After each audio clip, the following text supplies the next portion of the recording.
All right, hello, hello, hello. Welcome back to the show. How you all doing today?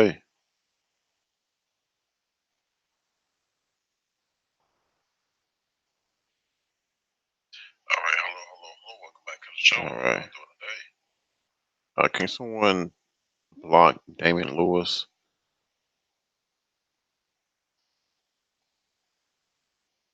How you doing?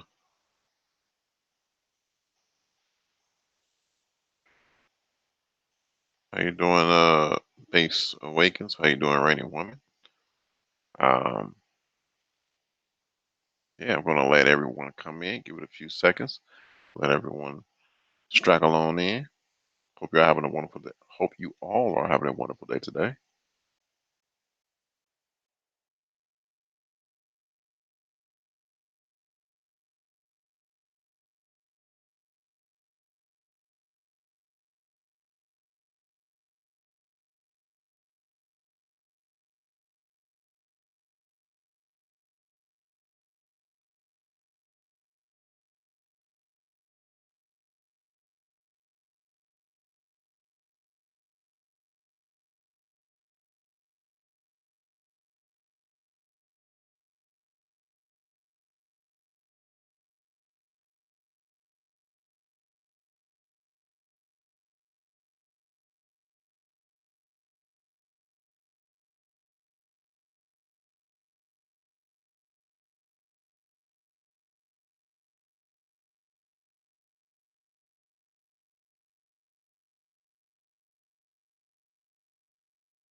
All right, all right.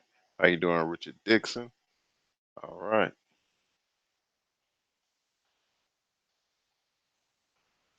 Um, I just forgot what I was gonna say. All right, so give it about 15 more seconds and we're going to get this show started. Again, if you all would like to hit the like button as you come in. If you would like to join the show, let me know. I can send you a link.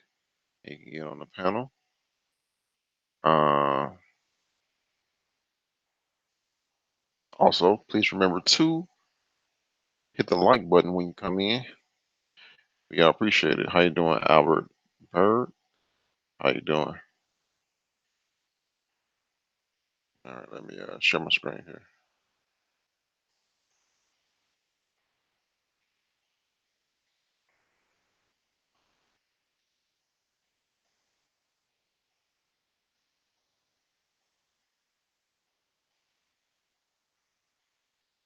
Okay, let's see.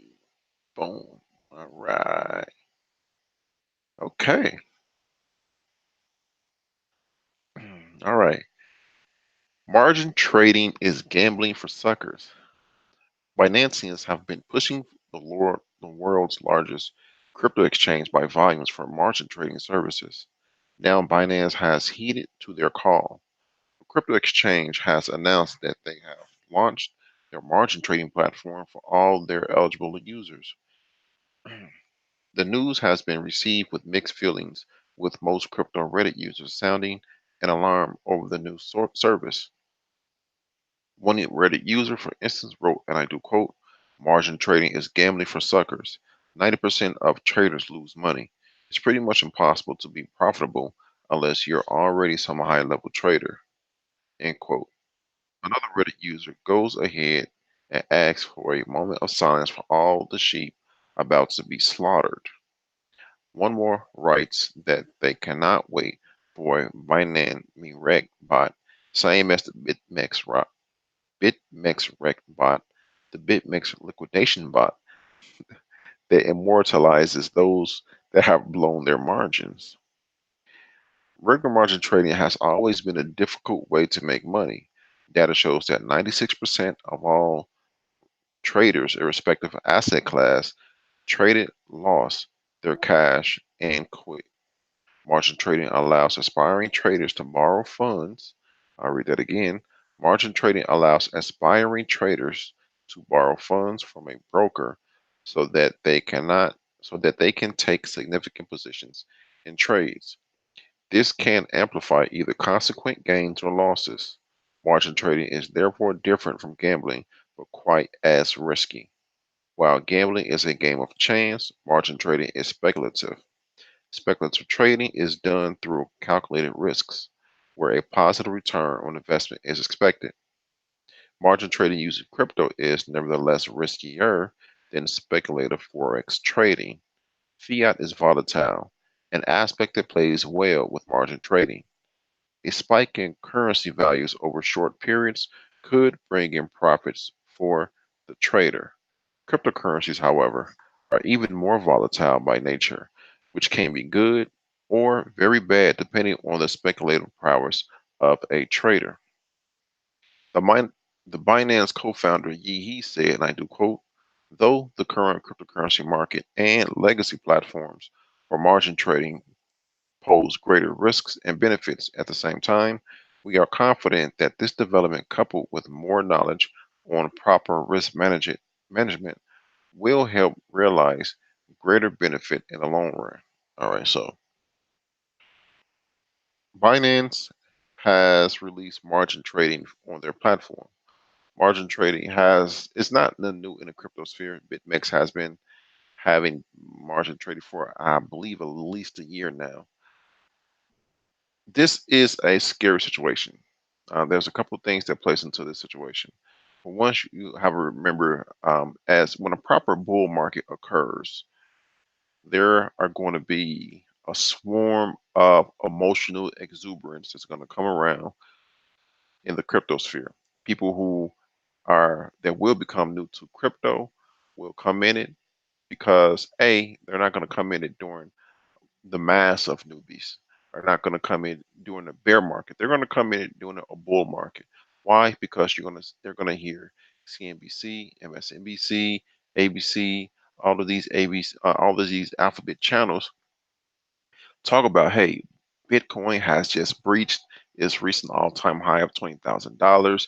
It's now 21,000 to 25,000, and they're going to give the scenarios of, well, if you had put money into Bitcoin at this time, you would become a millionaire now. If you had put money into Ether at this time, you have become a millionaire now. They're going to showcase all these scenarios, bypassing all of the days and weeks and months and even years of them talking bad about Bitcoin. So that's going to put into the mind of all of these people say, hey, wow, I want to make some money. And they are newbies. They're going to come into the market. They're going to research or quote unquote research and go on YouTube, go on Twitter, go on all these social medias where they're going to be hit with all of these clickbait thumbnails with these rockets to the moon, a man sitting on the moon in a space outfit with a Lamborghini, always an orange Lamborghini because of Bitcoin orange logo, and a Heineken in his hand, looking back at the Earth. And this exuberance is I'm just painting the picture for you all to help you all better understand the point I'm trying to make here.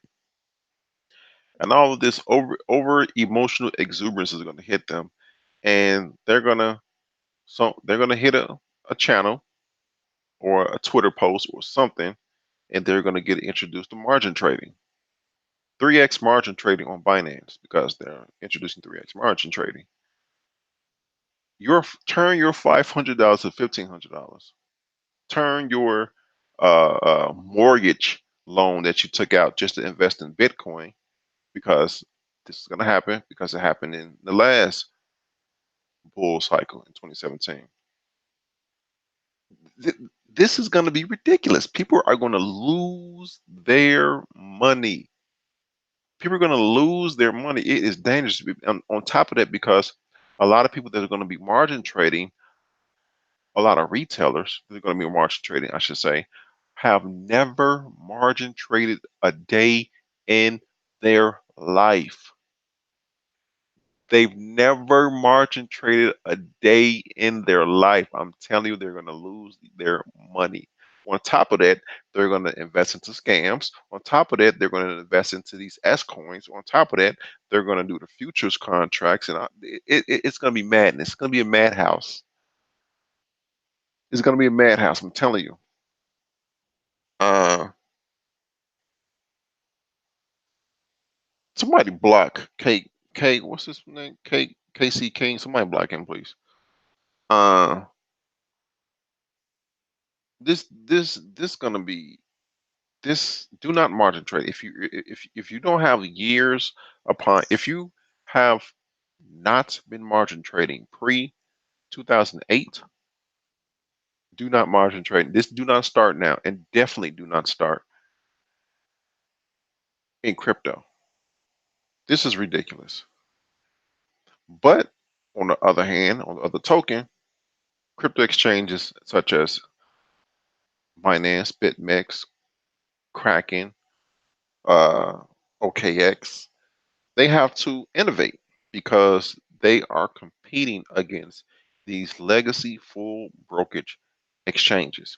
They're going to come into the crypto sphere.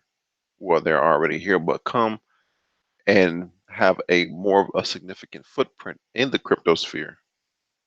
Um, Thank you, Richard Dixon. And gobble up a lot of the pie in terms of being able to purchase cryptos. So Binance have to do this. Again, I'm not a financial advisor. Please go to cfp.net to find one in the area. But as a fellow YouTuber, don't let this be your first time dabbling into margin trading in cryptos. Don't do it. It's not. So you have to understand, wealthy people, rich people, when they invest in things, they have that amount of liquid set to the side just in case something comes up. Then they can. This this is used. This $1 million or so is used. This $1,000 is used to invest in something that comes up. They're already liquid, waiting for it to come up. Um, a lot of people don't think that way, which means they're going to go into debt just to invest in. Listen, bottom line, it's not a good look to have lost money or be losing money in a proper, heed the word that I'm saying, a proper bull market. It's not a good look. So with that said, let's get to the next one. I know people are not going to listen to me, but hey, don't say we didn't warn you. U.S. government can't kill Bitcoin because source code is speech. Let's shoot down the naysayers real quick. All right. Based on the legal precedents surrounding cryptographic communication, it is highly unlikely that the U.S. government can ban Bitcoin. With the storm of attention being paid to Facebook's Libra project, there has been some talk of whether such attention could spill over to BTC in the form of a government sanctioned Bitcoin ban. On Tuesday, July 16, 2019, Redditor Mars Walker 69 opened a thread on the Bitcoin subreddit seeking reasons why the US government can ban Bitcoin. In response, fellow Redditor, now it's all gone, provided legal precedents to show why a BTC ban wouldn't be possible. For starters, there is legal precedence that equates the prohibition of cryptographic communication as akin to an infringement on free speech under the First Amendment. As a computer protocol, Bitcoin represents a mathematical language, which is no different from human languages like English or French, or in the eyes of the court. So when they talk about precedents, for those who are not familiar, precedents is a case that has occurred before the case that's ongoing, or the case that what would be brought to court. The case that could or will be brought to court is banning Bitcoin. The precedence is a previous case concerning cryptographic communications. That's what they're saying. Not to say that this is going to court, but just to give you an example. However, Bitcoin is more than an ordinary computer code. in that it allows value transfer across a network. This particular characteristic brings up the financial instrument angle, which hostile governments keen on enacting a ban could exploit. In the case of the US, going through such a route would also not work. This is because the compensation received from the transfer of information is also protected under freedom of speech, one of the five basic freedoms enshrined in the First Amendment. So while projects like Libra can have congressional hearings with the threat of imposing bans, such as scenarios appearing highly, a scenario appears highly unlikely for Bitcoin. Now, because Libra was pulled into congressional hearings, that is one glaring red flag as to why Libra is not a crypto. Um, a crypto is open, it's borderless, censorship resistant. Because Libra was pulled into congressional hearings, both Senate and the House of Representatives, it is censored. That means that they can put in protocols, put in rules and regulations in place, which the Libra Foundation or Libra Association has to abide by, thereby disproving it's not a quote unquote crypto. Places like China and India provide clear evidence that Bitcoin bans are counterproductive to the agenda of the government. The market only goes underground because prohibitions don't work unless the people are in agreement. Even people in government like Congressman Patrick Henry understand that a ban will be useless. In an interview with CNBC, McHenry declared that there is no capacity to kill Bitcoin. So the point that they said that the market only goes underground, Bitcoin has experience underground. It rose up from the depths of the underground to become a formidable opponent to the current financial system. So going back down would not kill Bitcoin. It'll just grow back up again. So it's kind of hard to kill Bitcoin at this point. Um, I a saw a what's the word I'm looking for? I saw a video, and this guy said, "Hey, I thought Bitcoin was a bubble. You know, I saw it go from $7 to $1,200 and back $7 to $1,500 and back down to $200. And I thought, hey, you know, every bubble goes to zero, but it was still worth $3 billion. So when the price fluctuate up and comes back down, but the market capitalization still is in the high billions of dollars, then it's kind of hard to fight against that because people still see value in actually holding, buying, selling, and trading this currency, even if the price fluctuate violently like it does now, which is another reason why you, as a newbie, if you are a newbie, should not go into margin trading. Now, I put this on the docket to prove a point. A suspect crypto site stole my identity, and I'm furious. So the guy that's writing this post, he's written for CoinDesk quite a bit.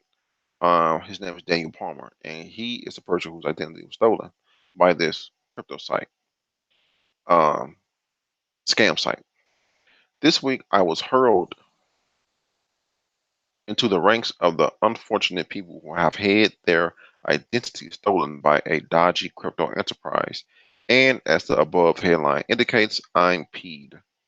As I was informed by a well wisher via an email this week, I am being advertised as an advisor to a supposed cryptocurrency project called US Veteran Token or USVT that insinuates that it in so many ways support the men and women that have admirably served their country in the military.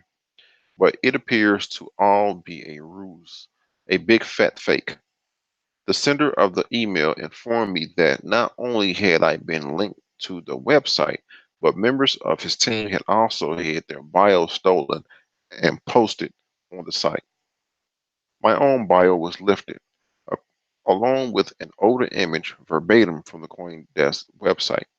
That is, apart from my cryptocurrency disclosure, which had been hiked significantly in value and altered to include USVT.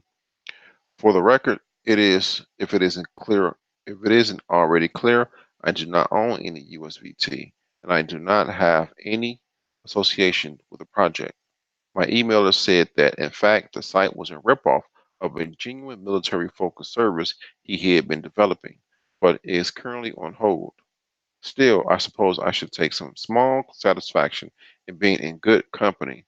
Also included in the testimonials is Chairman of the U.S. Securities and Exchange Commission, or SEC, Jay Clayton. Um, let's see here. Let's read a little bit more. You know what? Yeah, let's read a little bit more. When CoinDesk reached out to Clayton's office, we got the reply from an SEC spokesperson, which said neither the SEC nor the chairman endorses or approves security offerings, including initial coin offerings or cryptocurrency offerings. While SEC staff reviews filings for compliance with disclosure obligations, the SEC does not evaluate the merits or of any offerings, nor does it determine if securities offered are good investments. So that is a really good explanation coming from the SEC office of what the SEC does. The SEC only reviews filings for compliance. It does not evaluate the merits of any offering, nor does it determine if securities are a good investment. When you vet and read these cryptocurrency sites, and you hear the testimonials. When I hear you read the testimonials, you go through your vetting process. That's not to say that at the end of your vetting process, the crypto is a great investment. They're getting better. Look at these testimonials. This is from the first one to your left is from Jay Clayton. He is the chairman of the SEC. We just heard what the SEC does per the SEC office. And that's a quote. Under the testimonials, it says the cryptocurrency and ICO market, while new, has grown rapidly, gained greater prominence in the public conscience, and attracted significant capital from retail investors. We have seen, excuse me, we have seen historical instances where such a rush into certain investments has benefited our economy and those investors who have backed the right ventures. Sounds convincing. Sounds convincing, but you have to know what you're getting into. And I don't mean to say this to sound spooky or oogie boogie ish. You just understand. You more than likely, if a coin is doing certain things that you can't quantify, that okay, well, how is crypto and blockchain is going to help this? That it doesn't make sense. Then don't do it. Don't don't invest in it. That's why I always say to myself, invest in the top 15 to 25 cryptos, the ones that have been staying there for months and years, have not delineated or not delineated, did not have moved from their top spot in years and months. Reading on, others who are listed as being connected with the site have also taken to social media to make it clear they have no involvement with the suspect project. Laura Shin says in her Twitter post, sorry to interrupt all the fondly retweets, but I just want to say I am not affiliated with this project, which is USVT or US Veteran Token. This must be a scam if it is listing people like me who have never even heard of it as part of the team. It seems some people have already lost money. Wow. Um,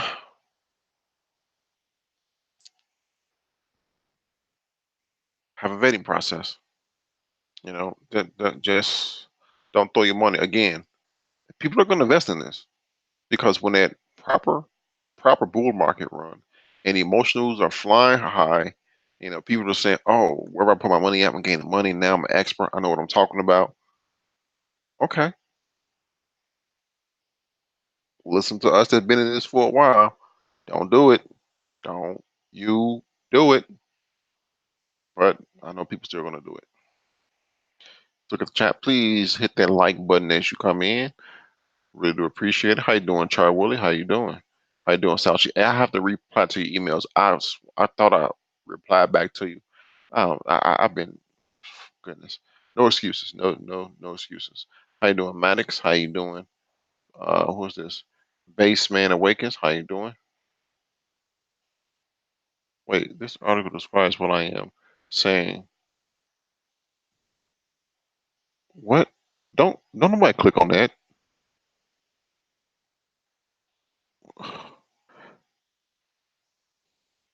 Somebody block Baseman Awakens. What? We get a lot of spam tonight. How you doing, Paul?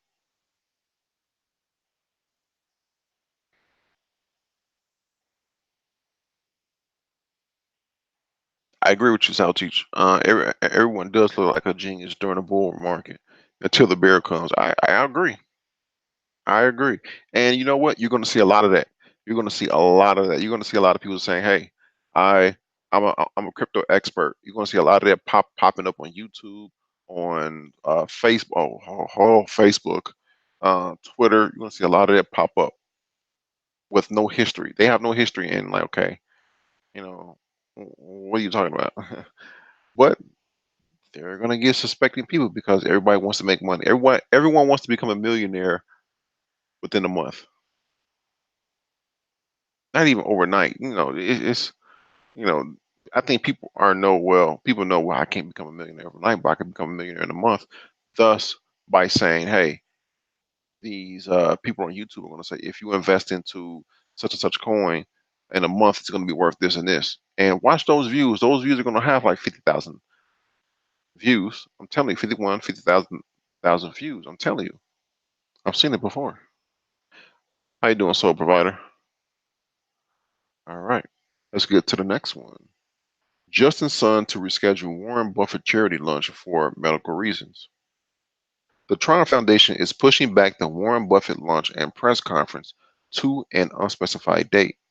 According to an official Twitter post, Justin's son, who successfully procured the lunch with Buffett by winning the affiliated charity auction, is currently out of commission due to kidney stones, and associated parties have agreed to reschedule the lunch. Associated parties mean the people who were invited to the lunch and Warren Buffett. Um, in June, Tron founder and CEO Justin Sun won a charity auction on eBay to have lunch with Buffett, the famously successful investor and CEO of Berkshire Hathaway. Sun's winning bid was apparently $4,567,888. That 888 keep popping up. That eight is a lucky number in Chinese. Those eights, it's a lucky number in Chinese because I found out because the highest bid in the event's 20-year history. I just want to read that. Champagne Zhao sent like $8 million worth of something to an address that cost a few cents. And I read the article, and he said that the reason he chose that number is because those eights are a lucky number in Chinese culture. So when I saw that 888, I said, okay, he probably put that number in, So yeah. Now, why he was suspicious and speculations as to why he canceled the launch are as follows. Tron price plunges as Justin Sun denies money laundering accusations. Tron founder and CEO Justin Sun denied illegal fundraising, porn transaction facilitation, gambling, and money laundering accusations in a post on Chinese social media platform Weibo published on July 23. Earlier today, Chinese media, 21st Century Business Herald, claimed in an article that unspecified sources informed its reporters that Justin Sun is still on Chinese territory. The website also cites concerns over alleged pornography related transactions in his Piwo social media. He owns that company, that Piwo social media, fundraising and gambling. The outlet further suggests that Sun cannot leave the country, and this is the real reason why Sun decided earlier today to postpone the Warren Buffett lunch and press conference to an unspecified date. The outlet, the outlet rhetorically asks whether Sun will be able to meet Buffett without first resolving the aforementioned concerns. In a tweet, Sun previously declared that the reason why he decided to reschedule the meeting is a medical condition. In the aforementioned Weibo post, Sun addresses the accusations. According to his post, the illegal fundraising accusations are false, since after the Chinese government banned initial coin offerings in September 2017, the Tron Foundation returned the funds. Sun also says that also the let's use the word also a lot. Sun also says that also the money laundering accusations have no basis since the Tron Foundation is located in Singapore, complies with local regulations, and does not involve fiat on or off ramp services. So, what's wrong with my computer here? Uh, I don't know what's going on with this. I read an article today that he actually posted a video on his Twitter account showing him in San Francisco with the San Francisco Bay Bridge in the background. In response to this, specifically this, I don't know what's going on with Justin's son, but he's always in the news for something. He's always had some type of um,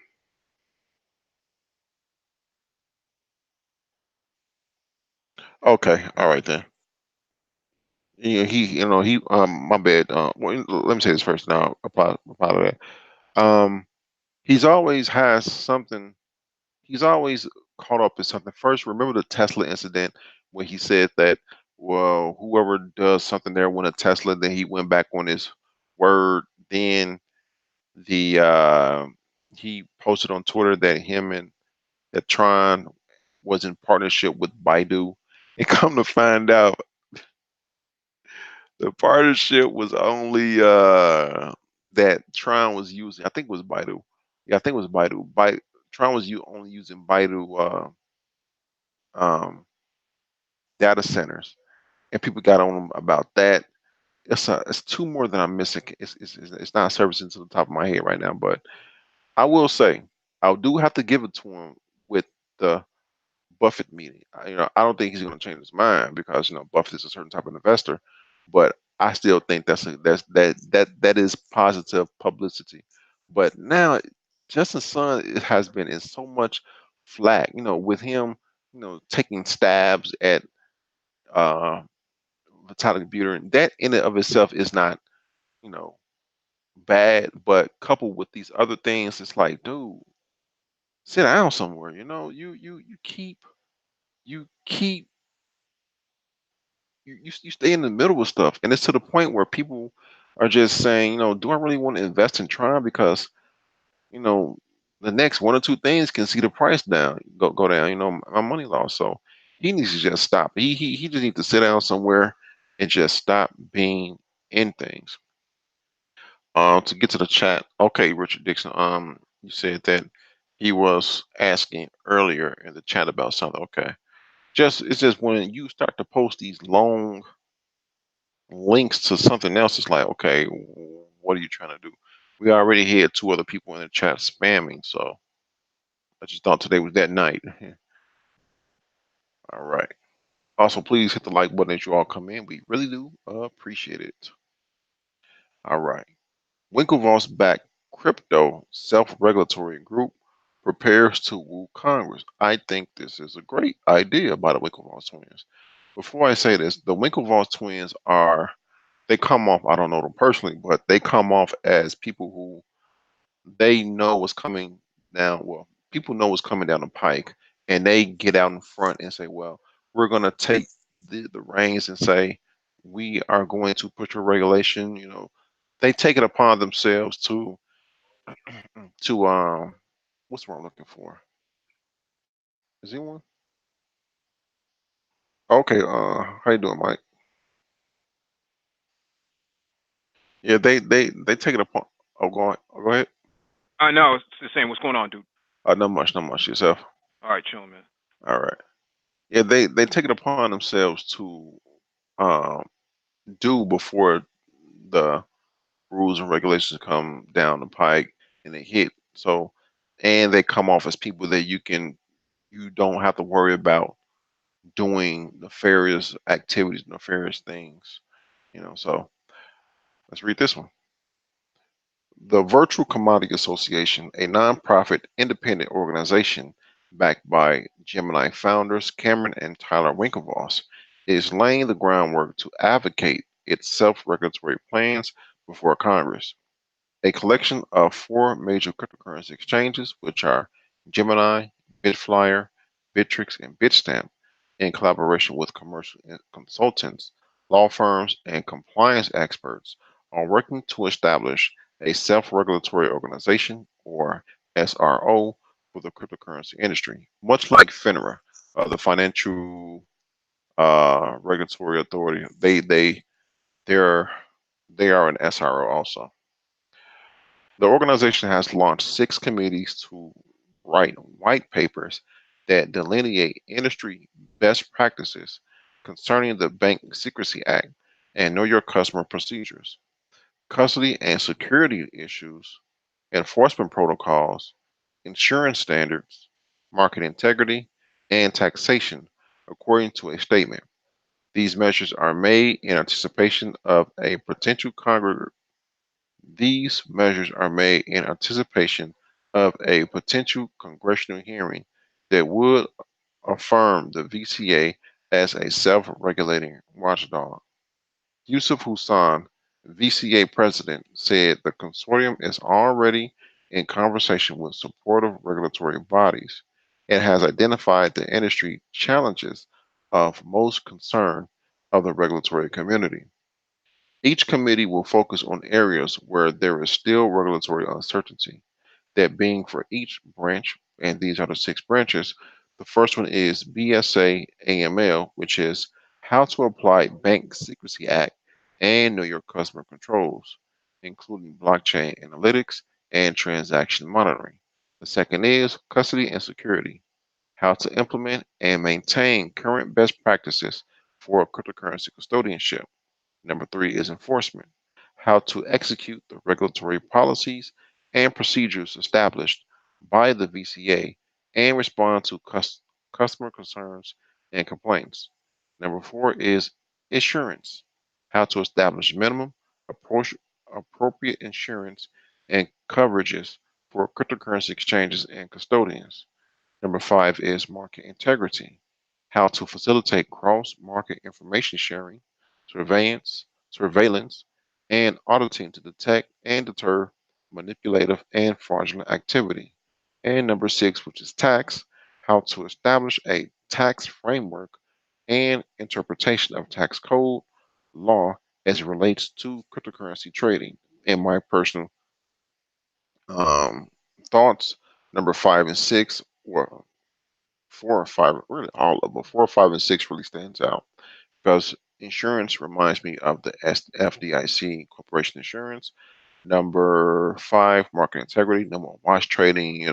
It really lays to rest all of these um, boilerplate excuses of these politicians or people that really don't know about crypto. Of, oh, this work criminals do this and that. It's just this stuff. And then the last one is taxation.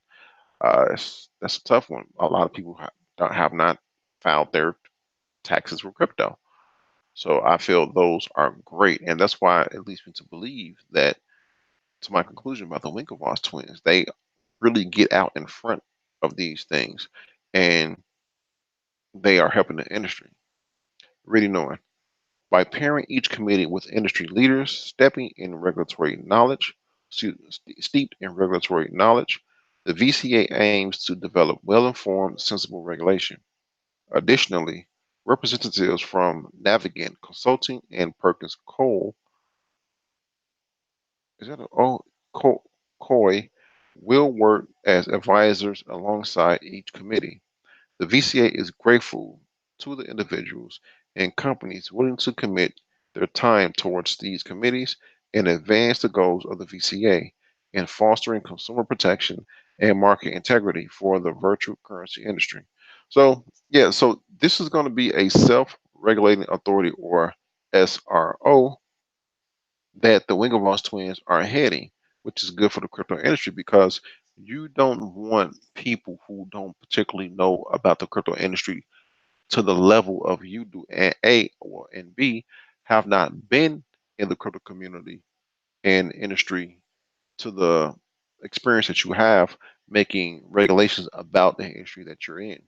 So forming this SRO is a good thing for the industry that you're in, that you know about, that you work in and out of every day, and putting people ahead of these different hot topics about the industry that you know regulators are going to bungle when they do make regulations. You know, so they're getting out ahead of it. They're making preemptive rules and regulators that these governments can see and can say, hey, you know, that's a good deal. That's a good idea. So yeah, just looking at the chat. Thank you, Rainy Woman. This is interesting stuff. It really is. Also, don't forget to hit that like button as always, people. Yeah, a lot of a lot of what they're mentioning in those six features, they're gonna have to build that right into the chain code and right into the smart contracts, so that everything is compliant, even without a human being there. Hmm. So even absent of human interaction, um, can it function on its own without being monitored by human interaction? And that's where I think it's going to be going forward because of artificial intelligence and machine learning. When you have smart contracts um, dealing with each other from different parties in different countries and different states and things of that nature, as well as different entities, they're going to have to be compliant with each other because, well, in the cybersecurity world, we call it vendor risk assessment. And what happens when you have risk assessment and the entity fails that assessment, they can't do business with each other. One of the two have to fall into compliance. But what happens when you're talking about cryptos that are pretty much set up in the automated fashion? Well, all of them are going to have to be built from the ground up with all of these regulatory standards in place from a That's code standpoint.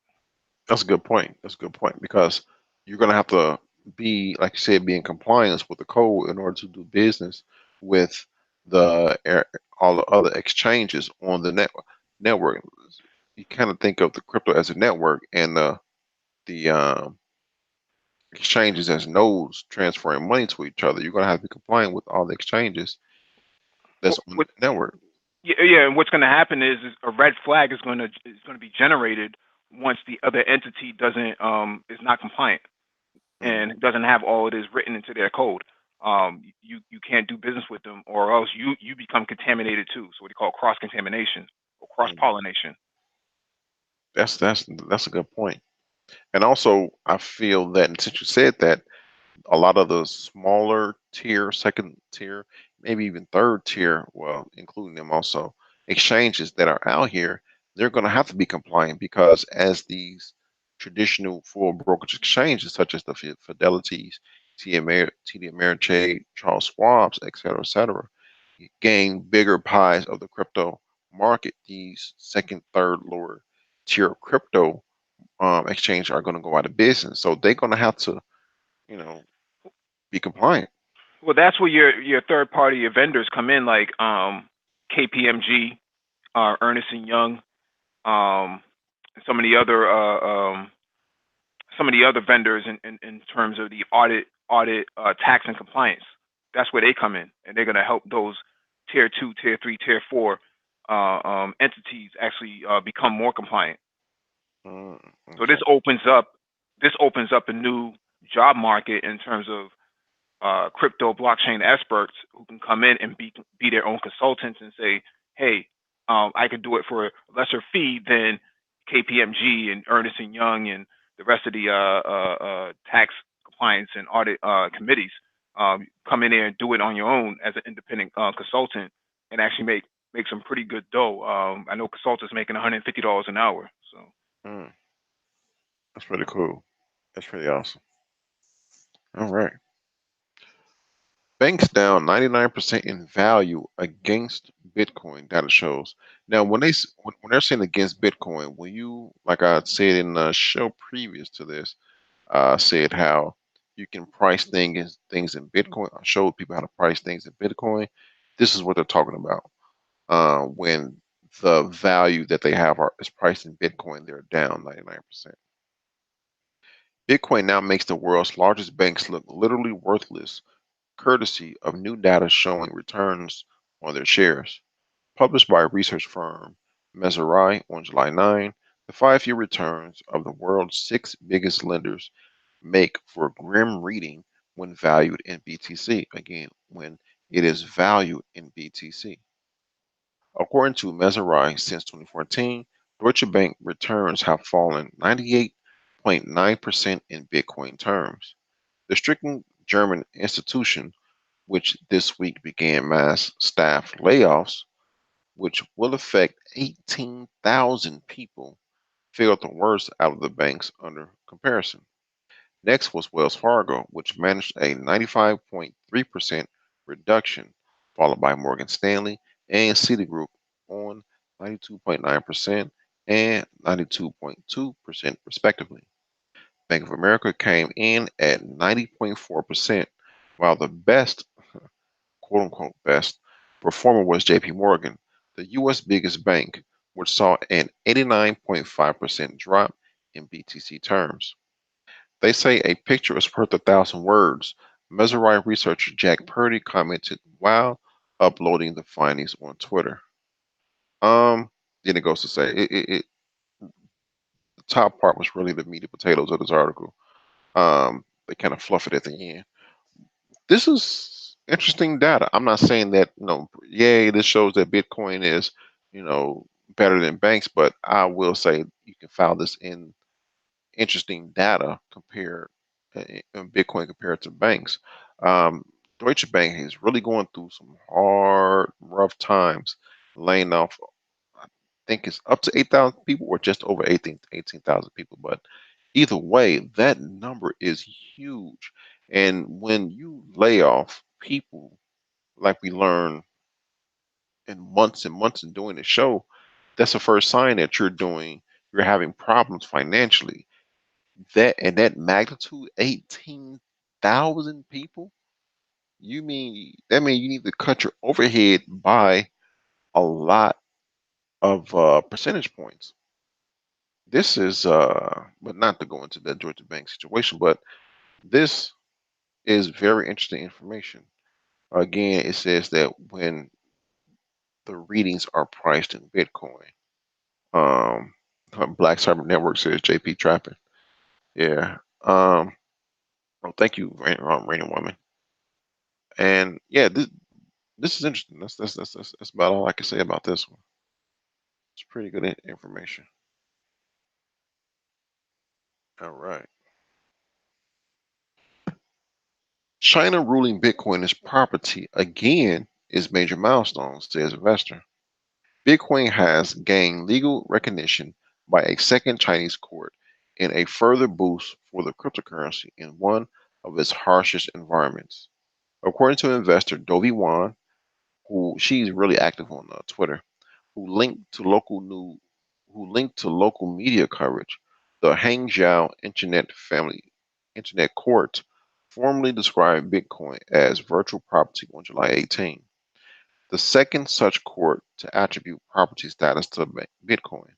The ruling came about as part of a dispute between a now defunct exchange and one of its users who lost funds. For one, the case marks a significant watershed for Bitcoin in China, where a blanket ban on trading it has been in place, where a blanket ban on trading it has been in place since September 2017. BTC USD rallied sharply Friday on the back of positive comments from United States lawmakers, but China likely also influenced the return to form. This case is a major milestone for manifested Bitcoin is actually legal in China, she wrote on Twitter. Yeah, I'll read this. As Cointelegraph reported, China has long formed a curious focus for Bitcoin analysis despite the state imposed moratorium on using it. As Bitcoin staged a comeback in 2019, evidence began emerging that customers were finding alternative on ramps to traditional exchanges, such as purchasing stablecoin Tether via over the counter deals. According to local English language news outlet Global Times, China's central bank, the People's Bank of China, or PBOC, which imposed the 2017 ban, did not explicitly disagree with the Hangzhou decision. Indeed, Bitcoin is virtual property, but it's not fiat money. A PBOC official with the surname Lee told the publication on Friday. Wow, they just out people, huh?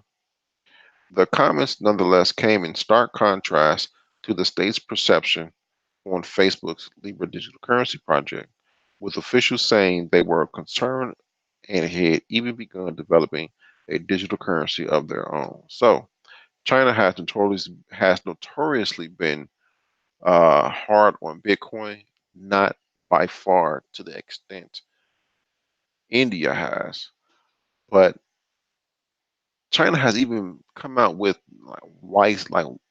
with their ranking system, like such comparable to Weiss ratings of the top cryptos, and Bitcoin has been ranked like number 14 or 16 on there. But they send out mixed signals as, hey, we don't like Bitcoin, but here are the top cryptos, and they always have EOS and NEO up there. And NEM, I think NEM too. If I'm not mistaken, I haven't seen it in a while, but China ruling Bitcoin as property again is a good sign. It's a good sign, I would say. You have any comments on this one? Like, Well, keep in mind that China has control over the networks, unlike other countries. So they know what's passing through their network. So if you're doing business, um, if you're doing any sort of business with cryptocurrencies, they know what's going on, um, and they can pull the plug at any given point. So they're pretty forgiving because they can see what's going on. Whereas in other countries, such as the West, um, they tend not to be friendly towards cryptos and tend to be hazy about it because they have no control over the networks and where those cryptos are actually passing through. mm.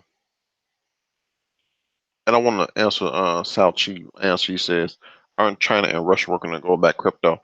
I've heard, not heard, I've read articles, numerous of articles, how Russia was doing a go back crypto. I haven't read any articles about China, but Russia was thinking about doing that. But I also read another article that said commodity-backed cryptos doesn't fare well, do not fare well. I will have to find that article, but they were saying that commodity-backed cryptos do not fare too well. Yeah, yeah. BTC number one on Weiss, but in China's ranking, BTC was like number 14 or 15. That was what I was saying, Paul. How you doing, Terrence? Also, you all hit the like button as you all come in. Really do appreciate it. Excuse me. Fidelity Digital Assets is hiring 10 more blockchain and trading experts. Fidelity Digital Assets, the crypto focused branch of the major asset manager, is looking to boost its team with the addition of 10 new blockchain professionals. Posted within the last 2 days, the new positions include a range of leadership roles, including a vice president, director and leadership, director and leading software engineer, as well as non-senior positions like a blockchain software engineer, product designer, and others. Some of these jobs, including the vice president and an engineer, have been waiting to be filled since May, but were reposted.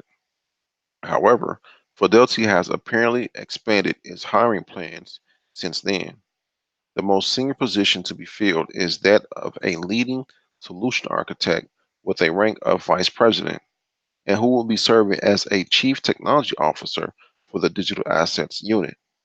The new VP will be responsible for the design, architecture, and delivery of a new platform, maintenance of existing platforms, and compliance with Fidelity's cybersecurity and technology standards.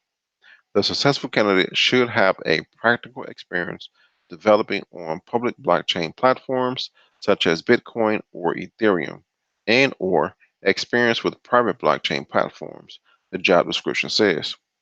Another senior role is for a director of product management who will be building new crypto related offerings and maintain relationships with Fidelity's partners.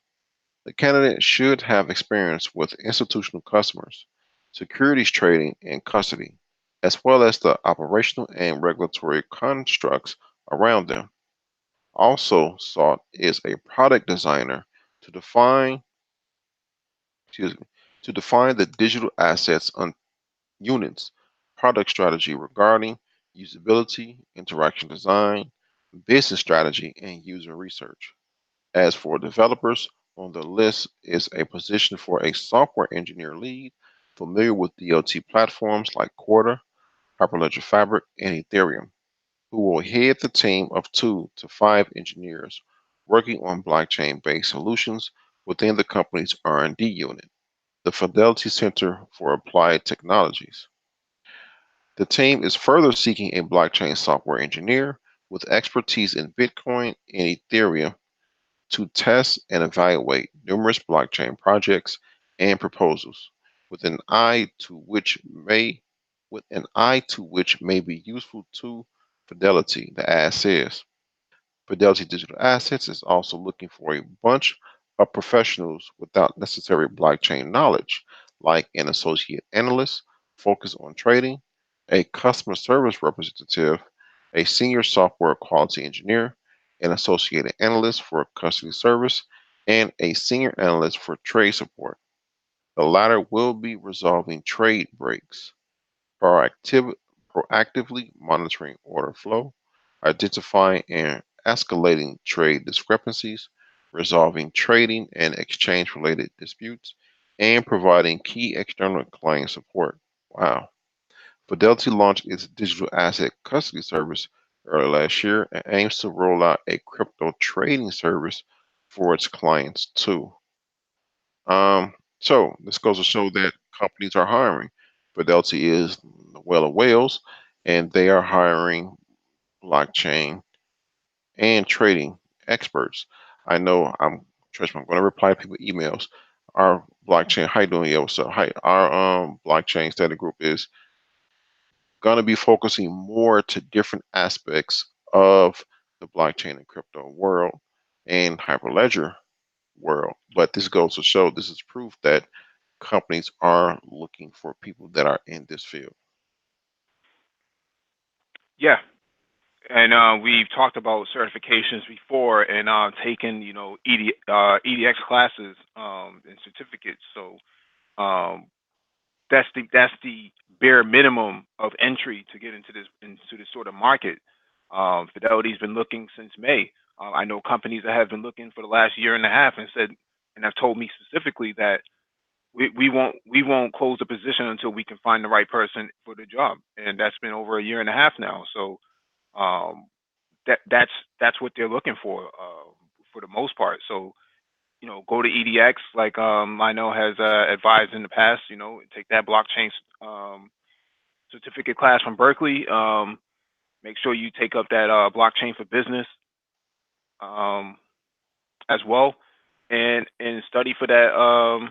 Well, I shouldn't say study for the certification, but look at the criteria for the syllabus and do your research on that so you can have the literacy that is necessary to even have a conversation about it. Because if you can't have a conversation, there's no way you're going to be able to get into these sort of roles. Hmm. Hmm. Yeah, and there's a lot. I've been doing blockchain news on my channel, and my God, it's so much that's happening in the blockchain world. Countries are utilizing blockchain for doing a plethora of things. It's out there, man. It is definitely out there. And Salchi, I will reply to your email tonight. Whew, man, yeah. All right. The topic that we spoke about a few topics ago about China saying Bitcoin is property. At the end of that, it talked about how China was going to create their own digital currency in response to Facebook Libra, or they're going to digitize their yuan. China should prepare a digital yuan to counter Facebook Libra, ex-PBOC chief says. Faced with the possibilities and threat posed by Facebook's Libra cryptocurrency project, China's central bank should rethink its plan for a national digital currency, according to its former head. As reported by the South China Morning Post, former People's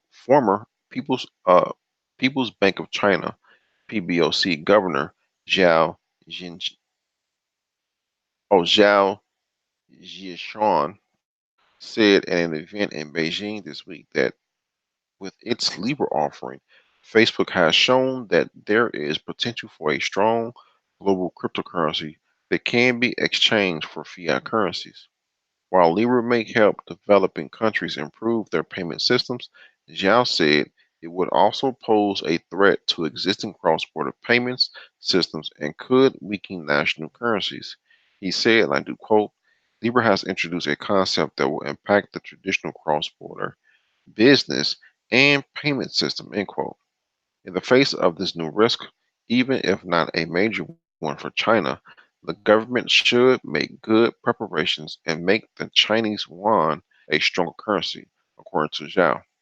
One way forward would be to enable non-specified commercial entities to issue digital yuans as Hong Kong allows with its dollar. The system in Hong Kong allows several banks to issue Hong Kong dollars or HKD banknotes backed by US dollar reserves, while the de facto central bank, the Hong Kong Monetary Authority, works to maintain a peg to USD. The Post spoke to a senior analyst at Orient Securities, Chen Dafei, who said he interpreted the comments as meaning that major tech firms like Alibaba and Tencent have which have already built out sizable payment networks, could potentially take part in the issuance of a national digital currency. Previously, when in charge of the PBOC, Zhao backed the work of developing China's digital currency, saying at one time that its launch is inevitable. While that works, excuse me, while that work has been ongoing for at least several years, there have been no signs of an impending launch. So, as you can see, even though Facebook Libra is not a crypto, they're still using the buzzwords of cryptocurrency, crypto, and blockchain. Just the threats of Libra and cryptocurrencies, Bitcoin, and other cryptocurrencies, proper Bitcoin cryptocurrencies is making traditional legacy exchange banks and central banks pivot. So that I don't understand when the significance in that proves none of this is Ponzi scheme, none of this is fad, because if it were, there would not be a pivot in traditional legacy institutions because of these things that will be going away in the next couple of years or are criminal, such as being a Ponzi scheme. It will not cause these type of pivots. You're having governments change the way they do things or change their sovereignty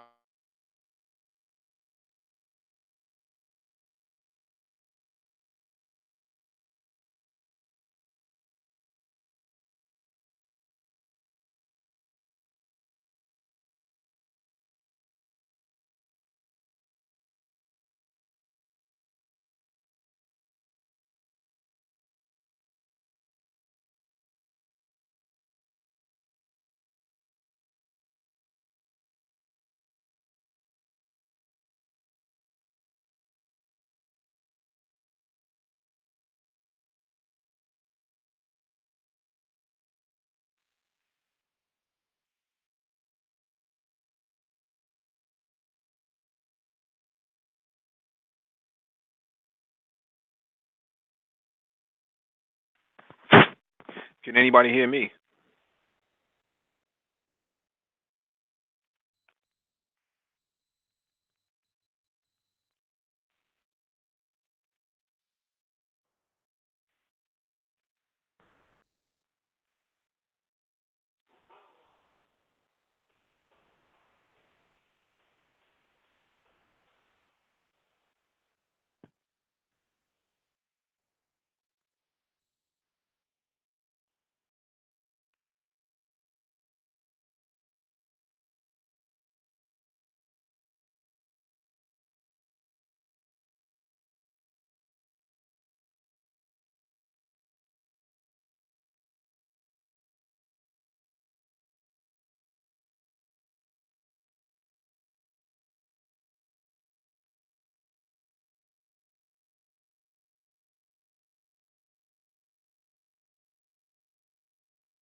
Mic check. Yeah.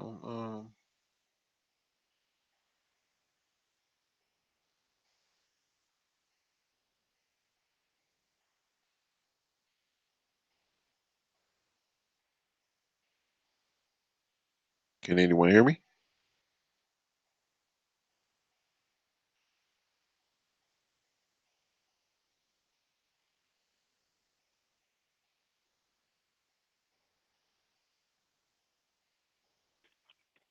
Yeah, can you hear me? Yeah, I can hear you. Okay. All right. Rainy Woman says she can hear us now. Okay. All right. All right. Let's get back to the show.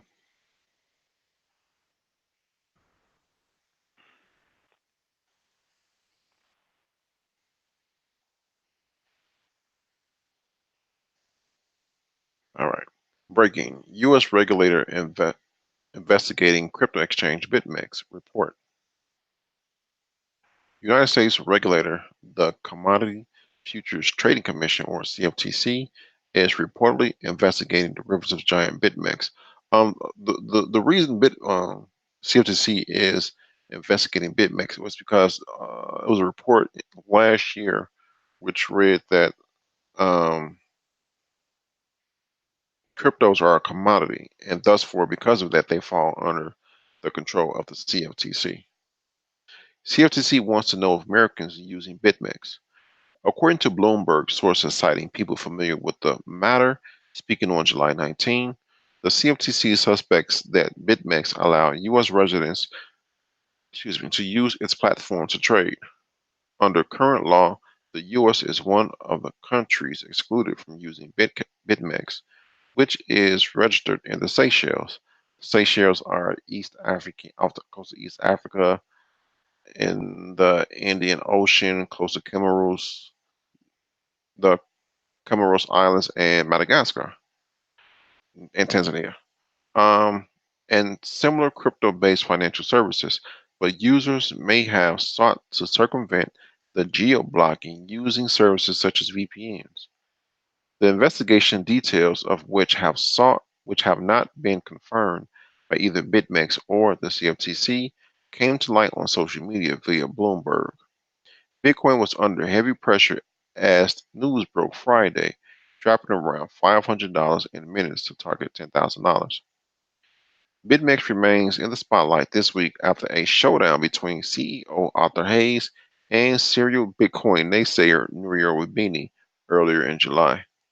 Following the so-called tangle in Taipei, Roubini hit out, at Hayes for delaying the release of a video showing the entire debate. Um, On Wednesday, meanwhile, Rubini heightened the stakes, publishing what he said was incriminating evidence of malpractice at BitMEX while openly insulting both Hayes and his platform.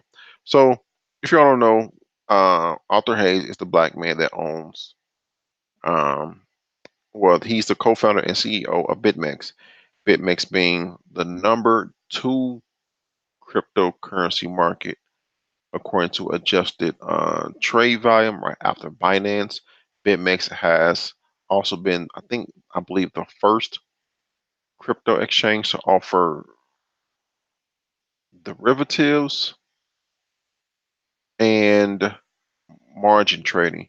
Their derivatives are like 100x or something like that. Arthur Hayes had a debate in Taipei. They dubbed it Tangled in Taipei. Uh, Obviously, after the fight in the '70s with Muhammad Ali, Rumble in the Jungle, all that. But Rubini said some people from BitMEX came to him and said that, hey, BitMEX is online money laundering, criminal activity, blah, blah, blah. People suspect that because Rubini came out with this, and Nuri Rubini is an economist at NYU, because he came out with these allegations that the CFTC is investigating BitMEX because BitMEX does not or should not allow U.S. customers to trade on this platform. They block U.S. customers from trading on the platform. If they're allowing U.S. customers to trade on the platform, then that opens them up to being investigated by the CFT.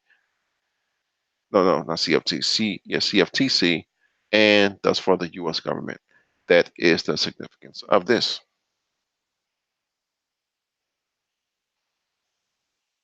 All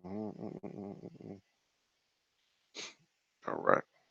So I haven't heard of any new reports. Just a lot of people saying, and a lot of reports come out that they're being investigated. So yeah, I will let you all know once that happens. Facebook's to work however long it takes to win regulators on Libra. I'm telling that Facebook Libra is going to launch. I'm telling you all, it's going to launch. All right, Pundi X integrates crypto payments into traditional sales terminals. Let me say this: Pundi X is undoubtedly like in the low double digit cryptocurrencies. I don't know why my computer is trailing me. Maybe because I had all of them. Well, I have a lot of I got a lot of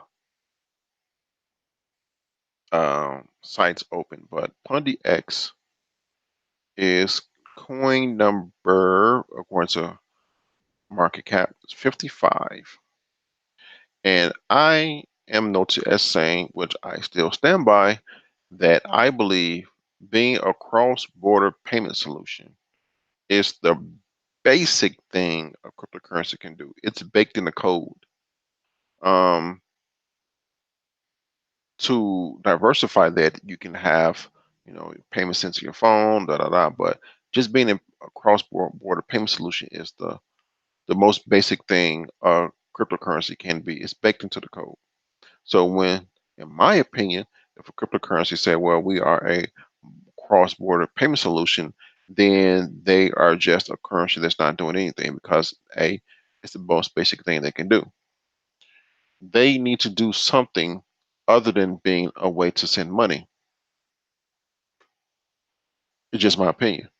That's one of the ways I vet a coin. They need to be another way to just send money. They need to be an actual project that does something.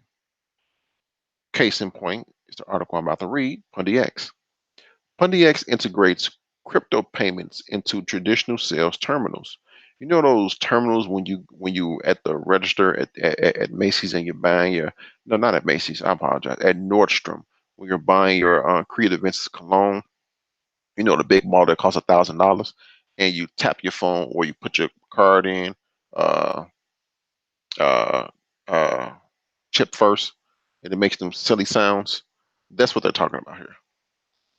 Crypto payment startup PundiX announced that it has integrated its crypto payment system into a device made by American Point of Sale, or POS, or point of sale in this case, system founder Verifone in a press release on July 12th. Per the release, the startup has integrated the XPOS crypto payments module on the X990 Android-based POS terminal by Verifone. which is reportedly one of the world's major producers of such devices. The initiative aims to allow a wider network of retailers to accept payments in cryptocurrencies. The startup states, and I do quote, this integration, shops and retail outlets using the Verifone X990 with XPOS module activated will now be able to process cryptocurrency payments alongside traditional transactions. Let's look at this Verifone X990 because we want to see what we're working with here. Let's do a search here. Yep. Let's go to images. There you go.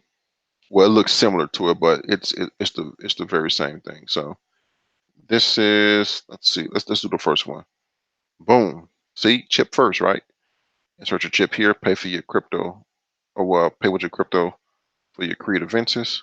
Boom, there you go. Um, the XPOS enabled device will support payments in Bitcoin, Ether, Binance Coin, ooh, KuCoin shares, Kyber Network, NEM, and PundiX. The device will automatically exchange between fiat and cryptocurrencies during the transactions, which can be made with Pundi XPass. I think, yeah, Pundi XPass cards, which is their physical cards, or the X Wallet app. According to the press release, Verifone has over 35 million devices in more than 150 countries. Crunchbase estimates the firm's revenue to be 1.8 billion annually. Billion with a B, B as in Bravo. So this is what I'm talking about. Listen to this. In June last year, Pundi X began rolling out its cryptocurrency proof of, I'm not say proof of stake, point of sale device in Indonesia. Excuse me, betting that the central bank would discard its anti-crypto stance within 3 years. Just a side note here. When you see POS to differentiate between point of sale and proof of stake has a lowercase o, proof of sale has a capital O. So this is what I'm talking about. Even though Pundi X, I tell myself to only invest in the top 15 to 25 cryptos. We just saw that Pundi X is number 55. They're not in the top 25, but they have a use case outside of being a way to send money across borders. It's just in my opinion that I think that being able to send money across borders is baked into the code of Bitcoin, of crypto.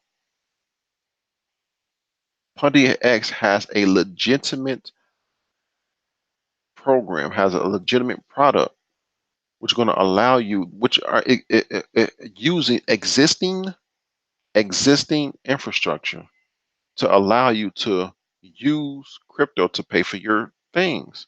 This is what I'm talking about. This is what I'm talking about. It allows you. They're using existing infrastructure. It was another firm that uses existing ATM infrastructure to allow you to buy crypto, or allows you to buy Bitcoin. They're using existing infrastructure. I don't think it's a crypto. I think it's just a blockchain crypto firm, but still they're using existing crypto. Yeah, leveraging existing technologies is always a cheaper way to go. So it makes sense that they will go take this route.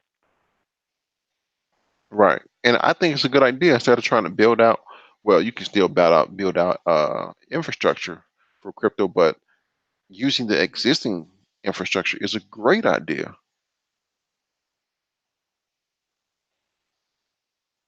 Hmm. All right. Um, Again, I get a lot of fight. Am I sharing my screen?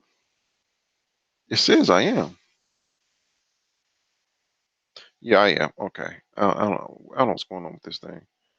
Um, I get a lot of flack from people that say, yeah, well, it allows you to send money cross border.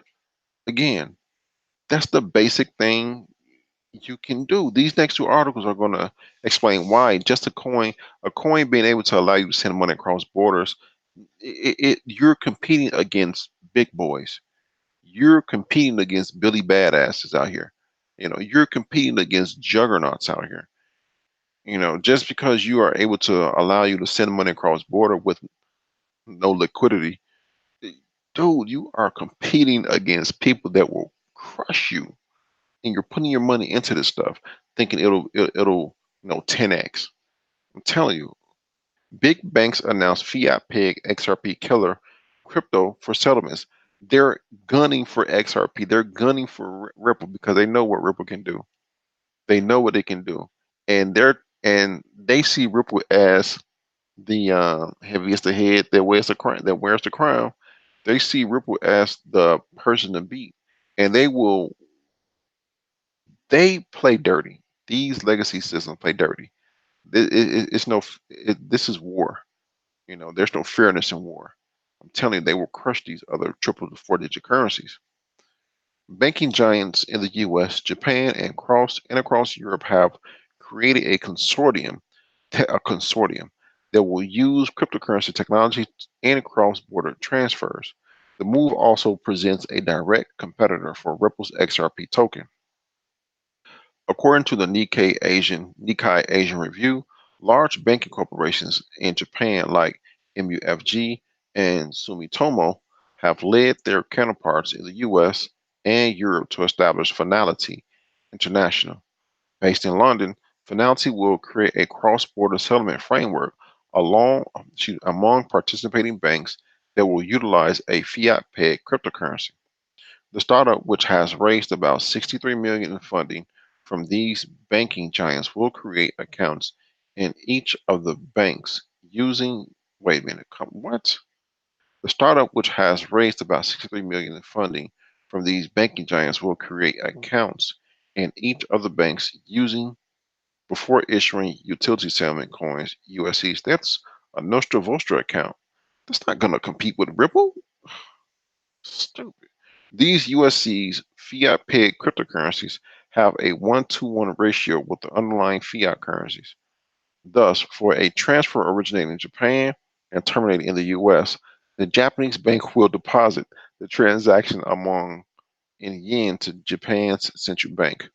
On the other end, Finality issues the equivalent number of USCs to the receiving bank in the US before being converted to US dollars and sent to the recipient's bank account. According to the nah, according to the Wall Street Journal, this system drastically reduces the cost of international payments by eliminating third-party intermediaries, even though it seems finality sits in the middle of the transaction flow process. Speaking to Wall Street Journal, Hyder Jaffrey, the investment strategy chief at UBS, one of the participating firms, said, and I do quote, "You remove settlement risks. You remove settlement risk, the counterparty risk, the market risk. All these risks add up to costs and inefficiencies in the marketplace." End quote. UBS, for its part, has been exploring the possibility of creating USCs since 2015. Reports indicate that Finality's USC settlement platform will go begin operations sometime in 2020. So will Ripple and XRP become irrelevant? Finality USC concept is yet another addition of the class of potential XRP Ripple competitors. Just another addition. The basic thesis of what the consortium is trying to achieve looks a lot like what Ripple has been trying to sell to banks the world over. Banking institutions may be more amenable to the use of USCs than XRP in any of the current XRP cross-border payment bundles, though crypto purists would argue that permissioned and centralized infrastructure like Finality and the USC are nonsense and aren't cryptocurrencies at all. Um, yeah, it's centralized. They're going to use Nostra Vostra accounts, which basically what they're trying to do is with the existing system of Nostra Vostra accounts, put a faster way to send money in an archaic system. Is what it sounds like to me. But again, these incumbents are not going to lie down and say, "Well, new people are here. Let's clean up, shut the doors." No, they're going to fight for their crown. They're not. Let me just go to the next one.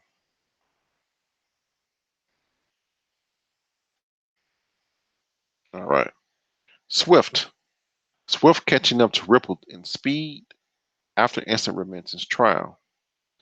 SWIFT, the Society for Worldwide Interbank Financial Telecommunications, or SWIFT, announced a successful trial of instant cross border transfers in Asia in a press release published on July 18. Per the release, the trial performed instant payments between 17 banks located in Australia, China, Canada, Luxembourg, the Netherlands, Singapore, and Thailand, taking up to 25 seconds, with the fastest taking 13 seconds. The test involved communications between SWIFT's Global Payments Innovation, or GPI, inst- excuse me, instant payment platform, and Singapore's domestic instant payment solution, FAST. Swift also explains that its GPI instant access, excuse me, it's wow, excuse me, excuse me. Swift also explains that its GPI instant system uses existing payment infrastructure that is expected to result in lower adoption costs for interested institutions. The firm's head of banking, Harry Newman, commented, and I do quote, Swift envisages that cross border payments will become convenient as domestic transactions, and the successful testing across multiple corridors between Europe and North America to Asia Pacific confirms the important role that GPI Instant will play in making that bold vision a reality, end quote.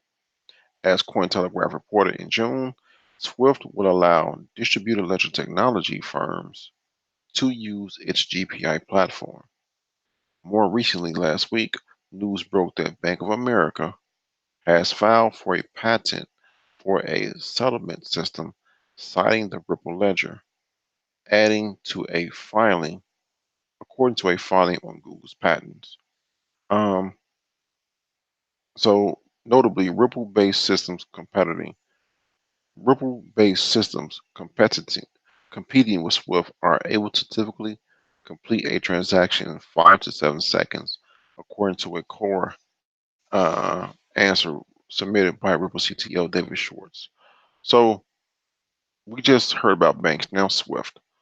It's important to know that this is a I'll say dirty game, because no, with the amount of money these companies and these governments and these systems and these banks have been getting the past you these corporations have been getting the past few years, just by charging you high fees to for you to send your money, they're not going to give that up.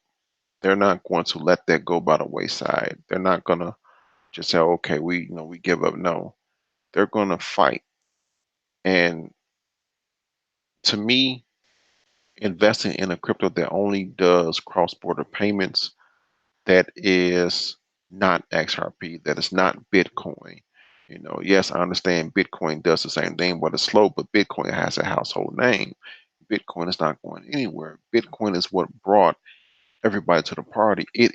This is Bitcoin's party that these coins are in. It's not going anywhere. Everyone knows about Bitcoin, but no one knows if everyone knows Bitcoin but don't know the number two coin, Ethereum, then what makes you think that they're going to know your triple digit or four digit rank um, currency? And on top of that, you're doing the same thing Bitcoin is designed to do. You're doing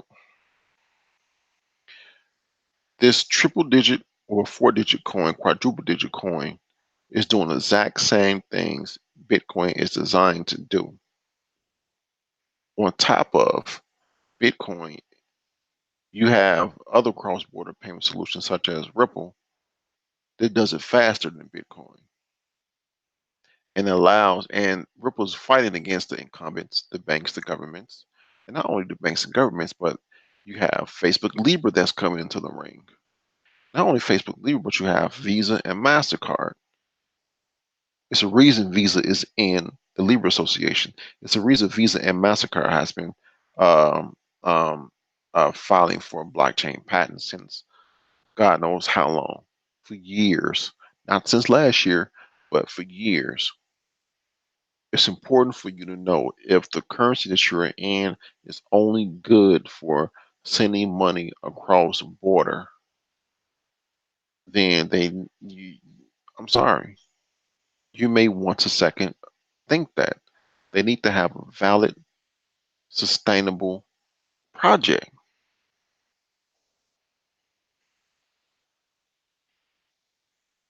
To get to our last article, Gemini to apply for broker dealer license and bid to trade crypto securities. Outstanding. Um, the Winklevoss owned cryptocurrency exchange Gemini will apply for a broker dealer license from the Financial Industry Regulatory Authority, or FINRA, which is an SRO, which is a self-regulatory organization. CoinDesk has learned. This is the first step toward becoming an approved alternative trading system where customers can lawfully swap digital securities. Gemini previously partnered with the tokenized security platform Harbor, which allows institutional investors to buy securities with Gemini's GUSD stablecoin and to also receive dollar peg denominated dividends via GUSD.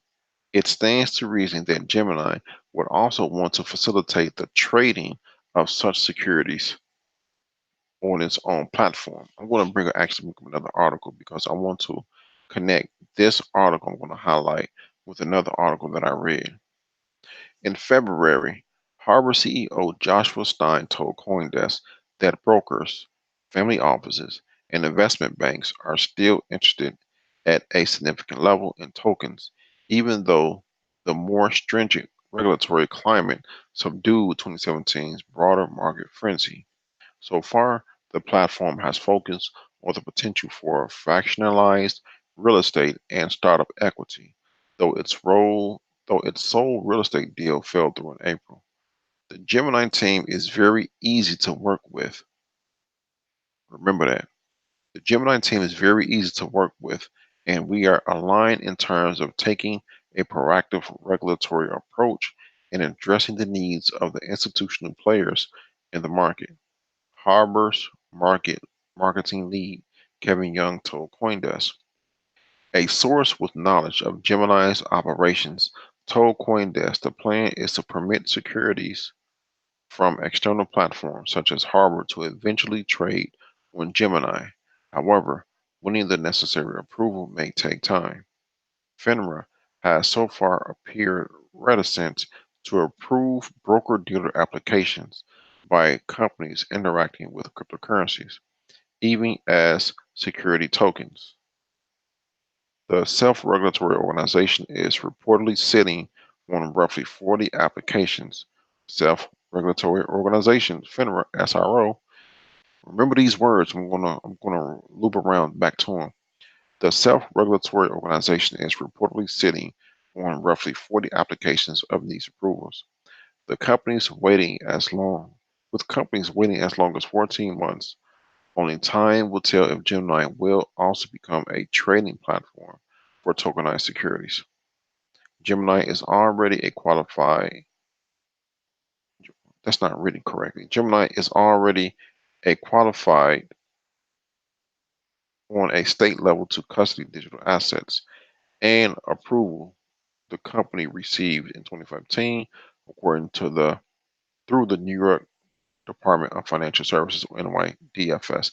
To get that NYDFS bit license is hard, and they've done it early. Let's do this. Look at these two guys, the Gemini twins. You may not like them, you may hate them, but you gotta admit they're doing things the right way. Earlier, I read an article that talked about how the Gemini twins was heading a SRO, the virtual currency. I forgot the name of it already. It's a SRO, and they're doing the certain things that are going to help create regulation in the crypto community, in the crypto industry. This Harbor company said that the Gemini twins or the Gemini team is very easy to work with. Also, what the Gemini exchange wants to do, or the Winklevoss Gemini exchange wants to do, is become a broker dealer license. If you don't know what a broker dealer license is, think Fidelity, think TD Ameritrade, E-Trade, Charles Schwab's, JP Morgan Chase, Goldman Sachs, dot, dot, dot. They want that. They want to become that and, excuse me, a cryptocurrency exchange all in the one. That's not far fetched because Coinbase is trying to do the same thing. Um, they are confronted with reluctancy from FINRA. How do you deal with their reluctancy from FINRA in granting you a broker dealer license? Well, you do something that will appease these regulatory organizations' calms and nerves by doing an SRO, by self-regulating your industry, by putting yourself in a good light. You see where I'm going with this? The Gemini twins know what they are doing. I read an article. See if it'll come up. Gemini dollar. Here we go. This right here. I'm telling you, I read these articles. I form connections. What's happened to Gemini dollar? Supply down 92%. This saying that the Gemini dollar is not being used. The Gemini dollar is a stable coin that's used on the Gemini exchange. It's not being used. It's down 90. Its supply or its market cap is down 92% in the same period from November 2018 to now, or recent, that Bitcoin has gone up X amount, or I think 230%. It says the Gemini dollar has gone down. Let's make another connection here. This paragraph that I have highlighted says, I'll reread it. Gemini previously partnered with the tokenized securities platform Harbor, which allows institutional investors to buy securities with Gemini USD stablecoin and to also receive dollar denominated dividends via GUSD. It stands to reason that Gemini would also want to facilitate the trading of such securities on its own exchange, meaning the Gemini dollar would be used, meaning the Gemini dollar volume and 24-hour volume market cap will go up, competing with the likes of Tether, competing with the likes of Circle's USD coin. And by the way, Circle is backed by Goldman Sachs, and Goldman Sachs paid $400 million to buy crypto exchange Poloniex, meaning the Gemini dollar will compete with Paxos. So you have to understand these connections are going to happen. When I tell you these what's going down in the crypto industry, I'm reading these articles, I'm putting out videos, I'm making connections. I listen to other reputable figures in the crypto community on top of the work I'm doing. I'm telling you what's going on. You don't have to take my word for it, but goddamn, it's a pretty good fucking word.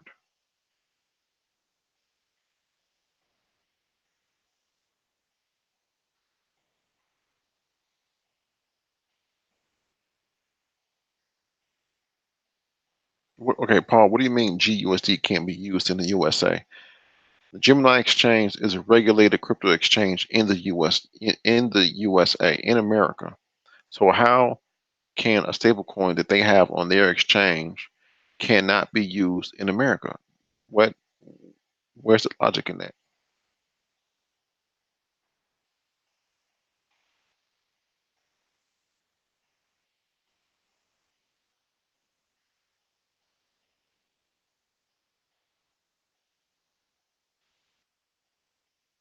Let me stop sharing my screen because I think I got a slow connection on my phone here.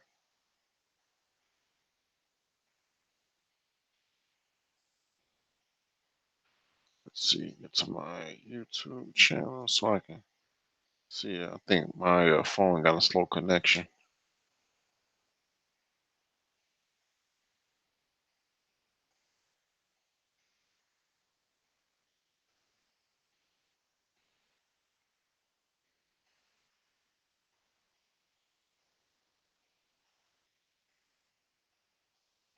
Okay.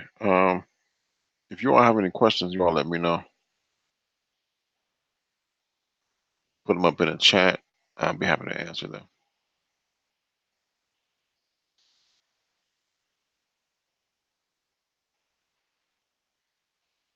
Um,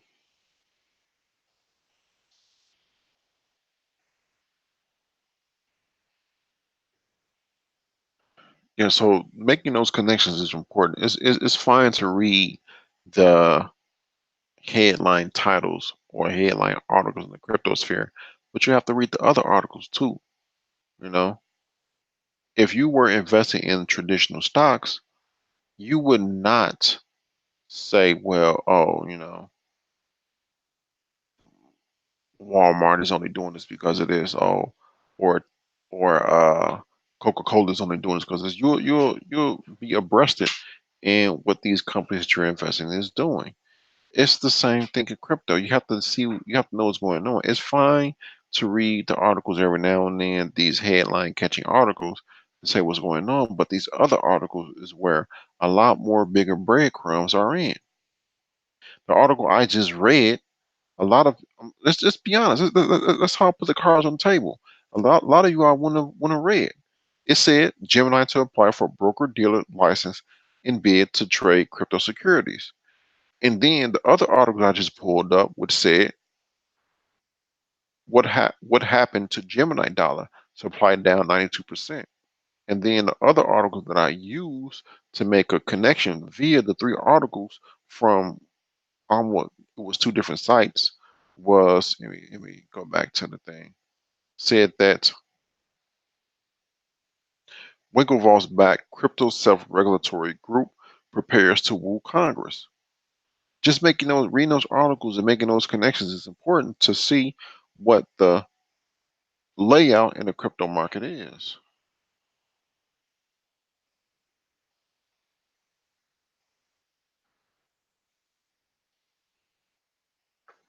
Okay, let me go to Gemini. Let me go to Gemini, Paul. Gemini Exchange. And I'm going to log in.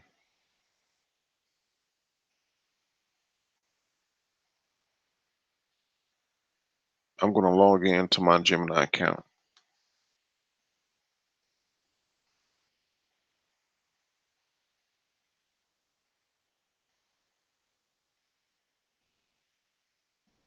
Bear with me.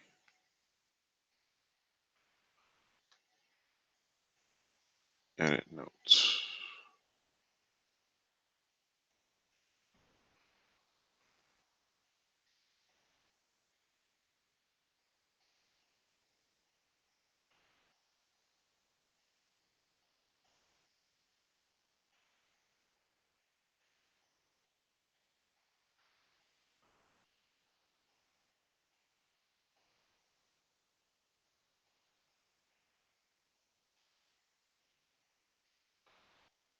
I'm logging in. One moment. Uh,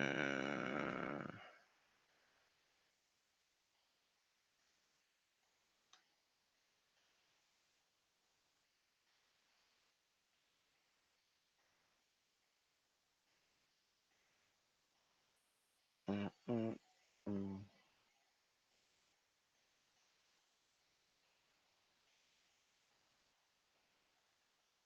Uh, I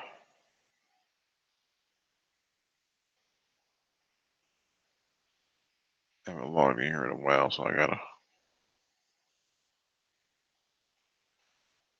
launch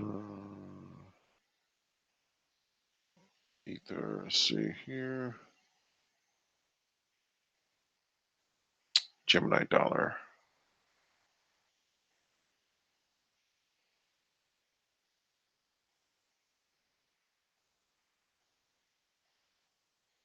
Okay, let's do this. I'm gonna share my screen, Paul,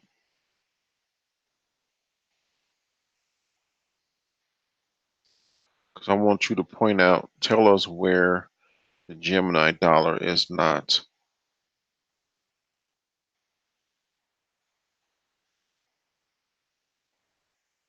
Tell us where the Gemini dollar is not authorized.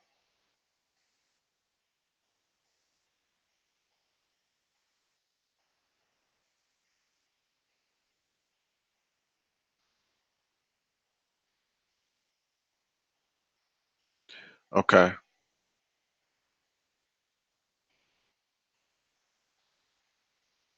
Don't have any. I don't even use this account to be honest. I just have the ain't no funds in here. Uh,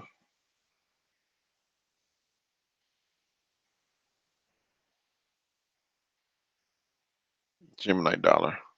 Withdraw Gemini dollars.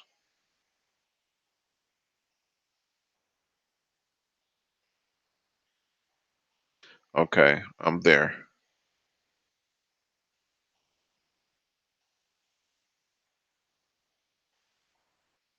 Withdraw deposit Gemini dollar.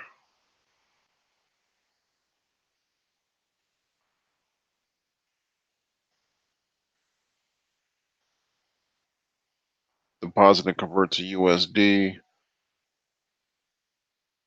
This 0x, I mean, it's a Ethereum. It's Ethereum ERC20 token.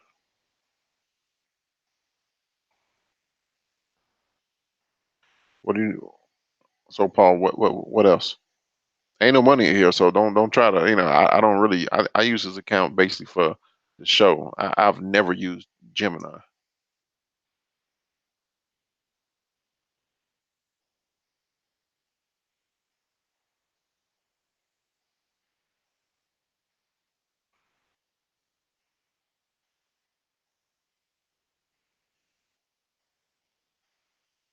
Okay, Paul. What else?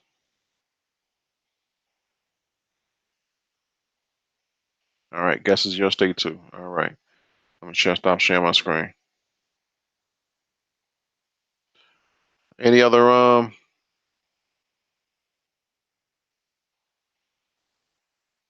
Any other questions? Put them in the chat.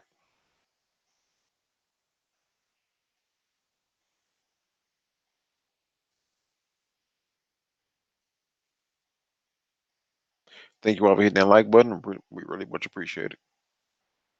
If you like the show, please hit that like button. Please comment, uh, subscribe, hit the notification bell because we release videos multiple days of the week.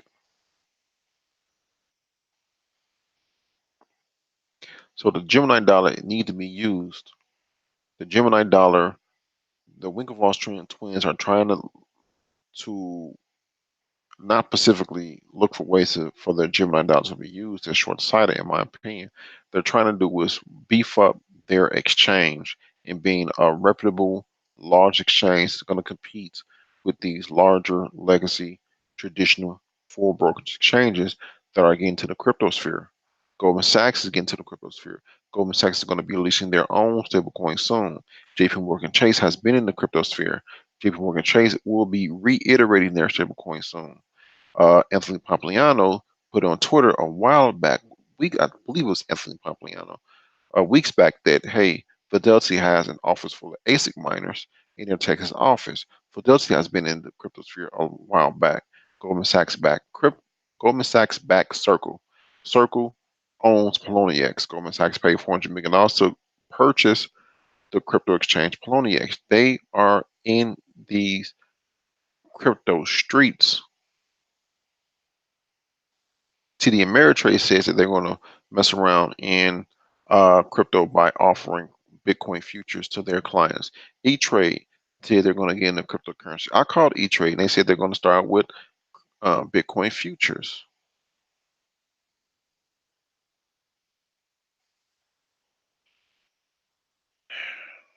So if you all don't have any more questions, we really appreciate you all tuning in. As always, uh, please like, comment, subscribe. And with that said, we will catch you guys on the next one. Peace.